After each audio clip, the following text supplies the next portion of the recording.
Welcome to the Wonga Money Academy. In this episode, we look at debt, one of the four pillars of financial literacy. Fortunately, it isn't difficult to understand.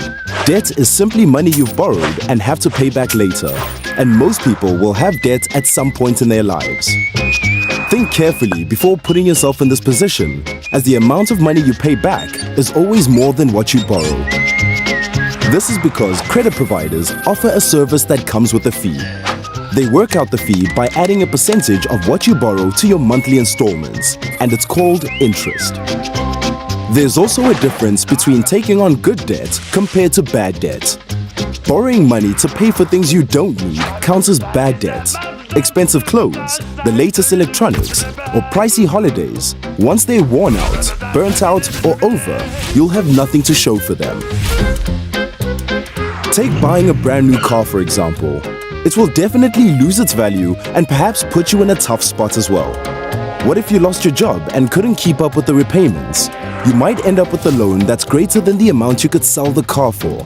That would leave you with no car, plus an outstanding debt to pay.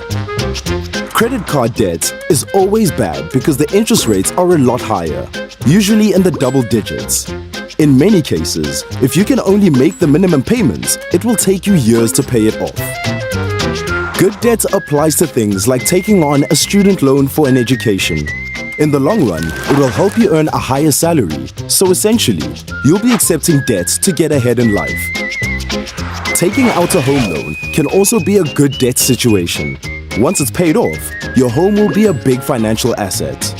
The interest rates are also low compared to other credit providers. That's all on debt for now, but we'll be coming back to it later on in the series.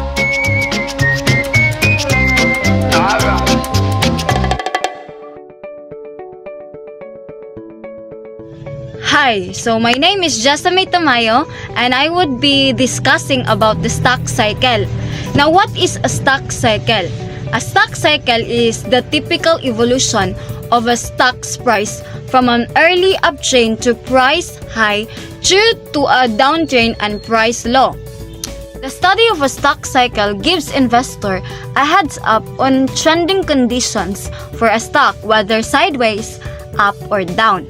And this also allows them to plan strategies for profit that take advantage of what the price is doing. Investors measure a stock cycle by comparing the distance between low to help that determine where prices are in the current cycle.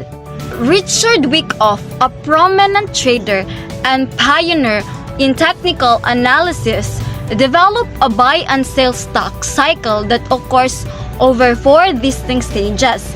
And these stages are accumulation, markup, distribution, and markdown. And these 4 stages or phases can be used for portfolio management allocation, allowing for increased investment during the accumulation and markup phases and profit taking during the distribution and markdown phases. Groupmates will further discuss about these 4 phases.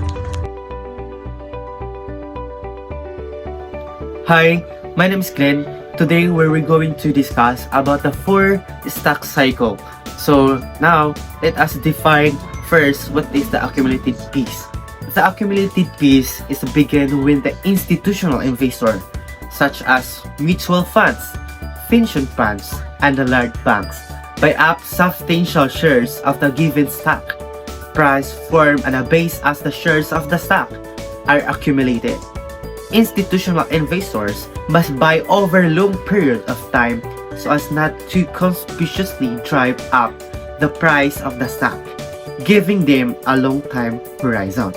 So now, let me share about the figures of what is the accumulated work.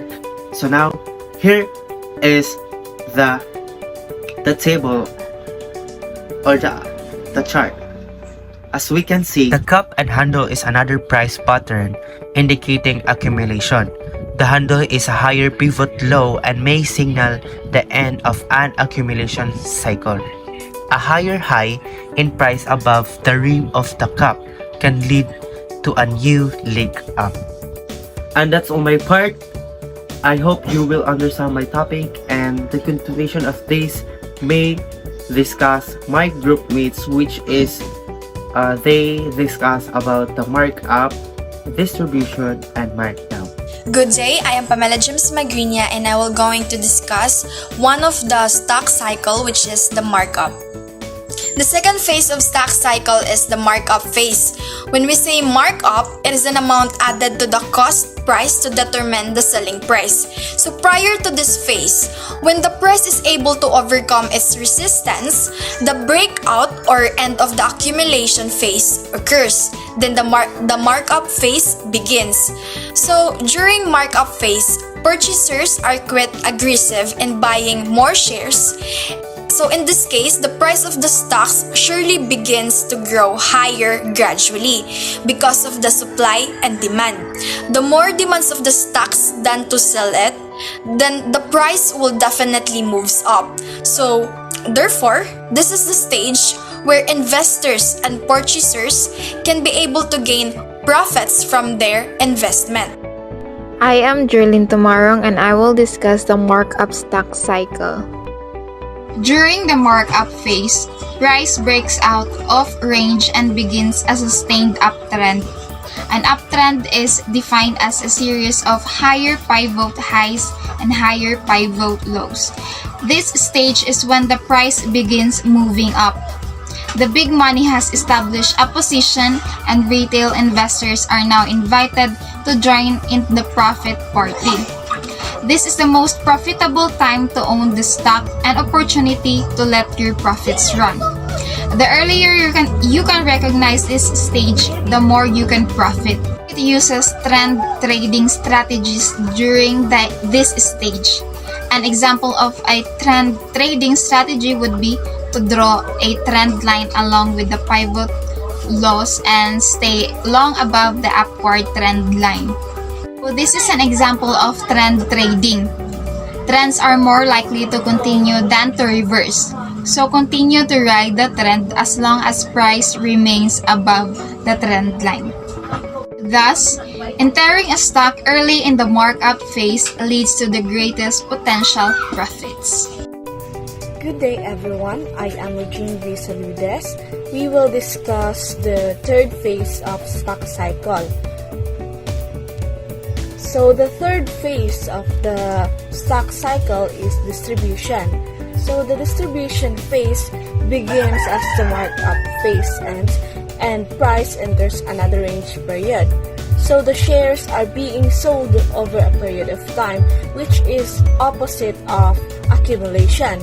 So this time, the sellers want to maintain higher prices until the shares are sold.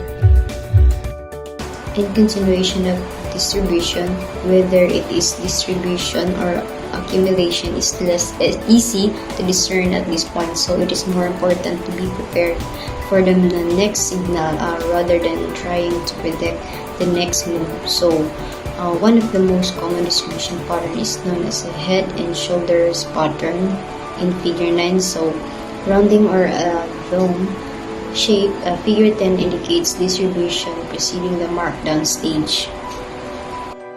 Hello everyone, I am Haina Makarimbang. I'm going to discuss the last phase of stock cycle, which is markdown phase. So markdown begins when the price makes a lower high or no new high.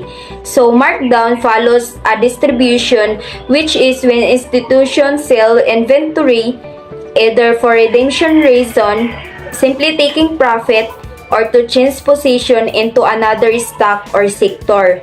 So the markdown phase is a downtrend. What is markdown? In my own understanding, markdown is a financial difference in the highest current bid price among dealers in the market for a security and lower price that dealer charges a customers. And also, dealers will sometimes offer lower prices to stimulate trading. The idea is to make up for the losses with extra commissions.